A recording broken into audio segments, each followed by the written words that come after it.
Assalomu alaykum. Bugungi darsimiz parasetamol dori vositasi haqida bo'ladi. Rasmda ko'rishimiz mumkin 500 mg parasetamol tabletkasi. Parasetamol og'riq qoldiruvchi va isitmani tushiruvchi dori vositasi, analgetik va antipiretik modda. Ta'siri isitmani pasaytiradi, yengil va o'rtacha og'riqlarni kamaytiradi. Ya'ni bosh og'rig'i, tish og'rig'i, mushak va bo'g'in og'rig'i, hayz og'rig'i kamaytiradi. Yallig'larga qarshi ta'siri juda kuchsiz.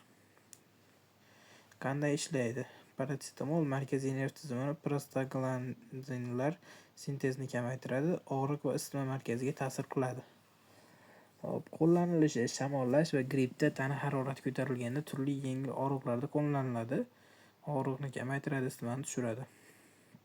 Nojo'ya ta'sirlari: jigar shikastlanishi, doza oshib ketsa, ko'ngil aynishi, qusish, allergik reaksiyalar kam hollarda kelib chiqadi.